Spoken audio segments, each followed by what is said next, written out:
Umat Tuhan yang terkasih dalam Yesus Kristus, Shalom.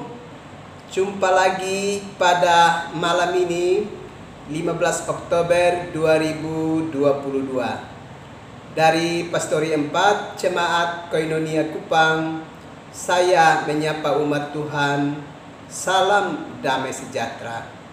Saya mengajak kita, baiklah kita menyatakan syukur kita kepada Tuhan dan mendengarkan kebenaran firman-Nya.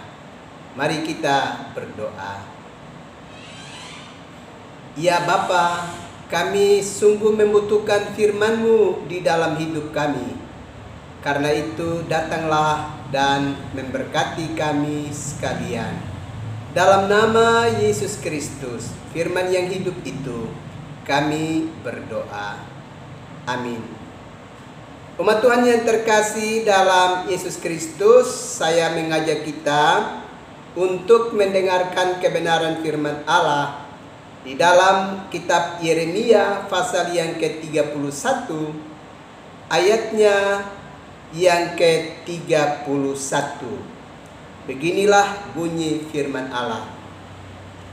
Sesungguhnya akan datang waktunya, demikianlah firman Tuhan.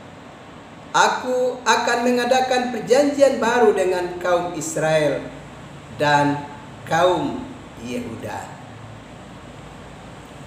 Bapak, Ibu, saudara-saudara yang terkasih di dalam Yesus Kristus, kita pasti ingat ketika Allah membebaskan umat Israel dari rumah perbudakan di Mesir dan mengantarkan mereka melewati padang gurun dengan mengalami berbagai-bagai peristiwa dahsyat di dalam kehidupan mereka. Banyak mujizat yang Allah nyatakan dan hadirkan untuk dialami oleh umat Israel untuk membuktikan bahwa Dia Allah yang hidup, yang tengah menyertai dan menyelamatkan mereka yang saat itu ada dalam pergumulan dan penderitaan yang hebat di rumah perbudakan. Dan mereka terus mengalami perjalanan dan akhirnya mereka boleh tiba di Gunung Sinai. Di sana Allah membuat perjanjian dengan mereka, di mana peringatan-peringatannya, Tauratnya, Allah memberikannya kepada mereka dan dituliskannya di atas kedua loh batu. Bapak, Ibu, saudara-saudara yang terkasih dalam Yesus Kristus, melalui kepemimpinan Musa, umat Israel telah mengalami banyak peristiwa yang dahsyat demikian. Dan juga melalui kepemimpinan Musa, perjanjian itu telah dilakukan dan Allah sudah menuliskan perintahnya di atas dua loh batu bagi kehidupan umat Israel.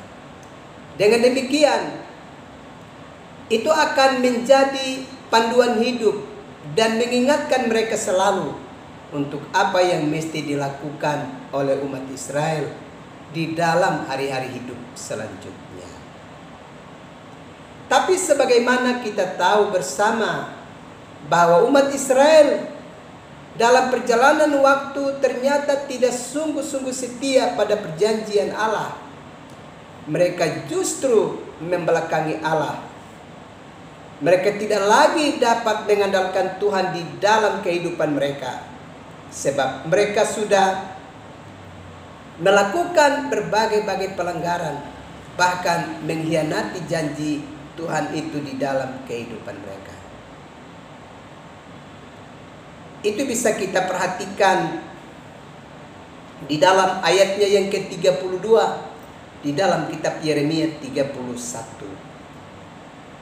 Bukan seperti perjanjian yang telah kuadakan dengan nenek moyang mereka pada waktu aku memegang tangan mereka untuk membawa mereka keluar dari tanah Mesir. Perjanjianku itu telah mereka ingkari meskipun aku menjadi Tuhan yang berkuasa atas mereka. Demikianlah firman Tuhan. Di sini kita bisa memperhatikan bahwa Israel sudah begitu mengalami dan menyaksikan secara langsung pemeliharaan Tuhan. Tuhan telah menjadi pribadi yang begitu hebat dan luar biasa dalam memimpin dan menyertai kehidupan mereka. Tetapi toh kasih setianya dilupakan, diingkari. Bahkan umat Israel meninggalkan Tuhan di dalam hari-hari hidup mereka. Apakah dengan demikian maka Tuhan kemudian meninggalkan umat Israel? Ternyata tidak. Allah tetap menunjukkan kasih setianya. Betapapun keadaan dan kebobrokan hidup daripada umat yang olehnya janjinya telah diikatkan kepada mereka, Allah tetap menunjukkan kasih setianya kepada umat Israel. Karena itu pada kitab Yeremia pasal yang ke-31 ayat yang ke-31 tadi kita telah dengar bahwa Allah menunjukkan kesetiaannya kepada umat Israel dengan membuat lagi satu perjanjian baru. Dan perjanjian baru ini dilakukan tidak lagi perjanjian itu ditulis di atas loh batu, tetapi dia menaruh Tauratnya di dalam hati dari setiap kehidupan umat Allah. Ternyata sekarang Allah terus melakukan kasih sayang dan perhatiannya kepada umatnya dengan menyentuh hati dari umatnya. Allah menaruh Tauratnya di dalam hati dari kehidupan umat. Supaya demikian, masing-masing pribadi akan membangun relasinya dengan Tuhan. Masing-masing pribadi akan terus melakukan hubungan yang intim dengan Tuhan. Ini Allah lakukan karena kasih setianya kepada umatnya demi dan untuk keselamatan umatnya. Bapak Ibu, saudara-saudara yang terkasih di dalam Yesus Kristus, di sini kita bisa dapat melihat bahwa di dalam perjanjian baru dimaksud kasih karunia Allah itu dapat ia nyatakan melalui Tauratnya di dalam hati dari setiap umat Allah. Supaya demikian setiap orang akan secara spontan dapat mengasihi dan menaati Tuhan dengan sungguh-sungguh di dalam kehidupan mereka.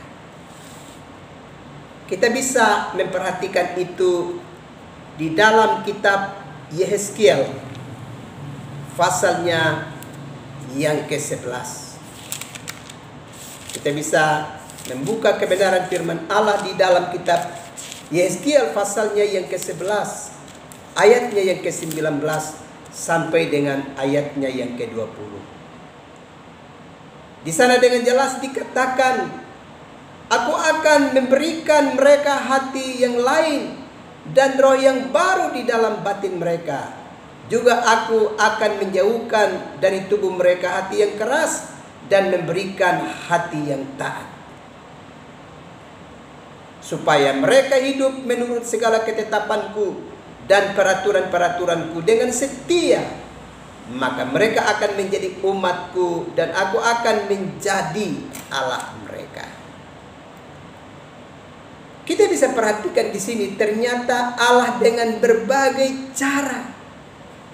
Ketika salah satu cara Allah lakukan dan umat itu telah menikmati kasih dan setianya, lalu dalam perjalanan waktu mereka tetap meninggalkan Tuhan, maka Allah memakai lagi cara lain untuk tetap menolong dan memberkati kehidupan umatnya. Ternyata Allah itu tidak kehilangan cara untuk bisa dapat menjumpai umatnya dan tetap bergerak untuk menolong dan menyelamatkan umatnya. Sungguh luar biasa. Kita bisa perhatikan perhatian Allah yang begitu luar biasa bagi kehidupan umat Allah. Bahkan Allah dengan berbagai cara untuk bisa dapat melakukan perkara-perkara yang begitu hebat hanya untuk dan demi keselamatan bagi umatnya. Tentu dengan berbagai cara yang Allah lakukan ini untuk mengingatkan kepada kita bahwa Allah tidak mau supaya tak satu pun di antara kita yang mengalami kebinasaan di dalam kehidupan kita. Bapak Ibu, saudara-saudara yang terkasih di dalam Yesus Kristus.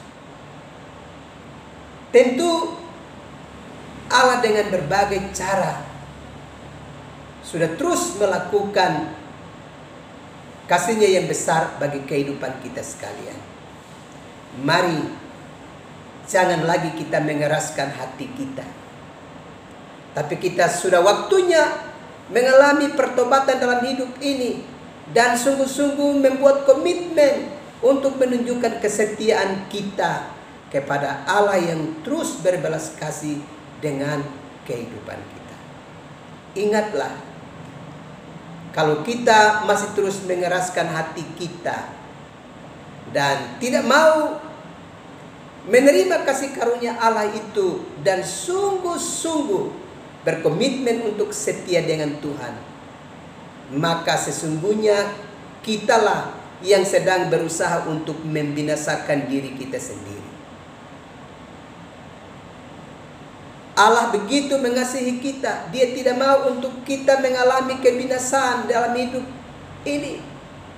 Tetapi jika kita terus mengeraskan hati kita dan tidak mau mengalami pertobatan dan tidak mau mengikat diri kita dengan sungguh-sungguh dengan semua perjanjian yang sudah Allah lakukan terhadap hidup kita, maka sudah pasti bahwa kita sebagai umat manusia yang sedang berusaha untuk mau menyengsarakan diri kita sendiri, dan kita sendiri yang sedang berjuang untuk bisa mengorbankan diri kita sendiri, membinasakan diri kita sendiri di dalam ketidaksetiaan kita kepada Tuhan.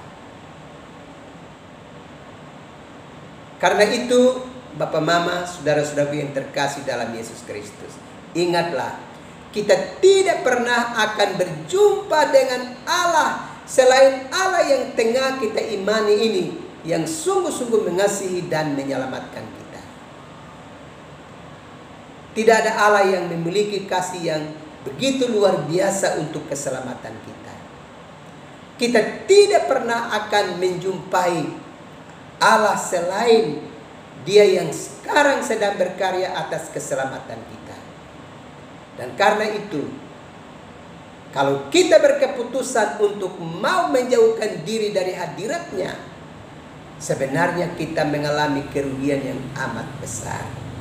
Karena itu, jangan pernah tinggalkan Tuhan dalam hidup ini. Dia sudah sungguh mengasihi kita. Mari kita buat komitmen untuk sungguh-sungguh setia kepada Dia. Jika kita tidak mau bertobat dan kita mau terus berusaha untuk menjauhkan diri kita dari hadirat Tuhan, dan tidak mau mengikat diri kita serta melaksanakan perjanjian yang sudah Allah lakukan atas hidup kita, maka kita sendiri sedang berusaha untuk membinasakan diri kita sendiri. Ingatlah, hendaknya kita mengalami pertobatan dan berkomitmen untuk setia kepada Tuhan selagi kehidupan ini masih Tuhan anugerahkan kepada kita. Jika kita masih terus mengeraskan hati kita, maka kita sendiri sedang menggiring diri kita untuk mengalami kebinasaan pada waktunya. Karena itu, sadarlah atas kehidupan kita dan berusaha untuk setia kepada Tuhan. Kiranya Tuhan memberkati umat Tuhan sekalian. Amin. Mari kita berdoa. Tuhan Yesus, terima kasih untuk kebenaran firman-Mu yang terus melawat kehidupan kami. Kami sadar bahwa dalam banyak kesempatan kami tidak setia kepada Tuhan. Kami mohon pengampunan daripada-Mu, dan biarlah dengan belajar dari kebenaran firman-Mu, kami membuat keputusan untuk sungguh-sungguh setia kepada Tuhan yang sungguh-sungguh mengasihi kami. Terima kasih Bapa, malam ini hamba berdoa untuk semua pelaku pelayanan, para pendeta dan majelis jemaat yang tengah mempersiapkan diri untuk mengangkat pelayanan dalam ibadah utama minggu besok di gereja di mana mereka menjadi bagiannya. Kiranya Allah melengkapi mereka semua dengan hikmat surgawi. Dan kepada seluruh jemaat Tuhan, Roh Kudus menggerakkan hati mereka supaya mereka bisa hadir dalam ibadah utama, supaya dilawat dengan kebenaran firman-Mu. Ini doa kami Tuhan, ini sembah kami. Demi Kristus kami berdoa serta mengucap syukur. Amin. Umat Tuhan yang terkasih dalam Yesus Kristus, selamat malam dan selamat beristirahat. Dan ingatlah, besok ambil bagian dalam ibadah utama minggu di gereja di mana umat Tuhan menjadi bagiannya. Salam.